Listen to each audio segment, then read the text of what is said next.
Okay. I wanted to take it back a little bit. I wanted to ask you, where did you grow up? Did you move around as well? Did you live on the East Coast and the West Coast?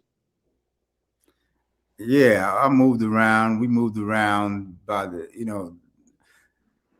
a lot of times simply because the nature of what was going on in our family. We have a lot of uh, uh, um, um, you know mixed families going on here. A lot of mixed families, especially in the black and brown community. You know what that is: brothers, step brothers, and you know. Uh, and I grew up predominantly in New York, but moved around a lot. The South, Pac, predominantly in New York, but he moved around a lot. Baltimore, Atlanta. You know what I mean? Especially because Matulu around that time was on America's 10 Most Wanted, FBI 10 Most Wanted, and we ain't really want to keep being harassed and monitored by the feds. So the best thing was keep it moving. You know what I'm saying? Don't be asking us no questions because I don't know nothing. You dig? And our parents trying to keep us safe. So which was kind of hard, when you were a kid, trying to make friends, and then you moving around a lot. You always a new kid and got to start from the giddy up, meeting people, and you know what I mean. It became rough. That's why, you know, that's the way me and Pac came up. So by the time we hit Oakland, it was nothing. We weren't from California. We weren't from Oakland, but we knew how to connect with people and make friends. So that's where that came from.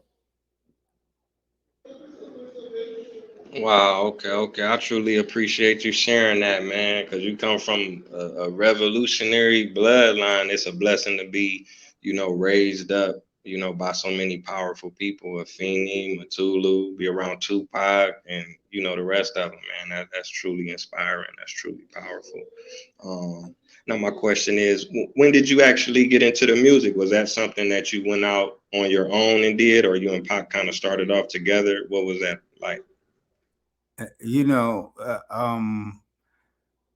we didn't start together, but we were doing it at the same time because we both grew up in New York. New York was key to hip hop. New York was key to you know our development in music because of hip hop. Because of our age, we were right at the birth of hip hop, sort of the birth and afterbirth. You dig? And it was all around us. Even though me and Pop wasn't always together, it was all through the city. I grew up in Queens, Run DMC. You know what I mean? Kicked it off from the giddy up in a major way. So a lot of eyes was on Queens for that, and the music. So, but with our families being heavily involved with politics and revolution and revolutionary things and events, and it family suffers. There's a price. There's a price. Everybody don't see it being paid, but the price is, you know, we ain't always eat. We ain't always, we won't always. We were scared a lot. We was unsure of a lot of things. We were, so a good way to relieve some of that stress and tension was music. You know, was music. And I'm sure a lot of kids, a lot of youth out there, they be going through the same shit.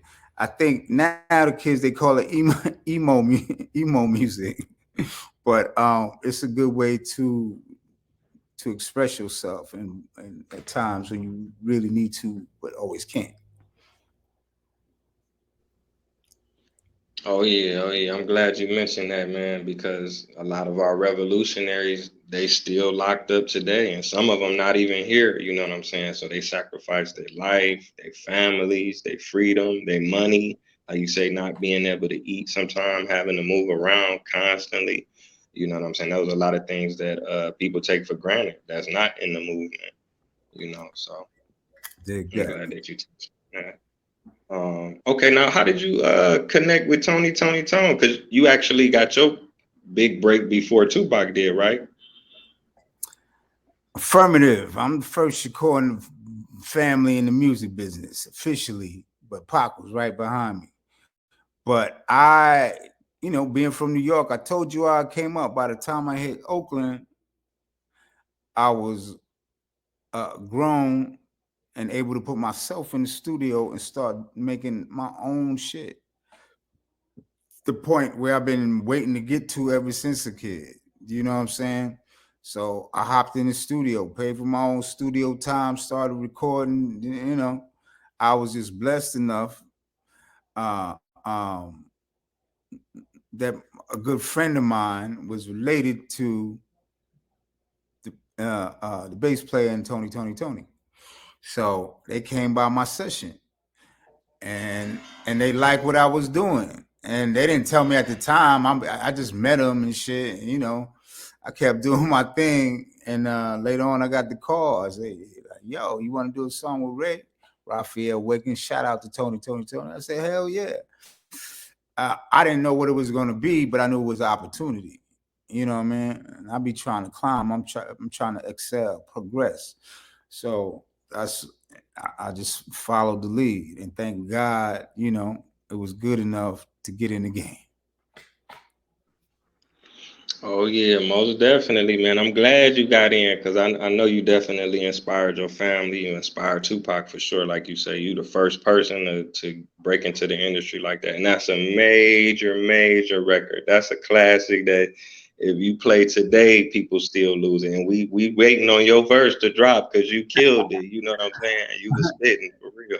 It was short but sweet, but it was the right song. That I always wanted to be on a classic. You know what I'm saying? So but Oh it's yeah, but you on several classics now, but that was just the first one, so it just opened things up, and I'm appreciative for you because yeah. I world just history might be different. I was so I just was so naive, I guess, because I thought shit was just gonna be easy breezy after that. I thought we was gonna sail to the bank, nigga. We was gonna be out of here, and also, yo, you never know what life blueprint gonna give you. So you you just gotta be ready. I ain't know Pac was gonna do what he did. You did. Um, life is a trip. Life is a trip. Oh yeah, no doubt. I mean, I know the feeling, man. I got all my brothers; they older than me, so I be trying to outdo them or be like them, really to keep it real. So I know how Yeah. it be.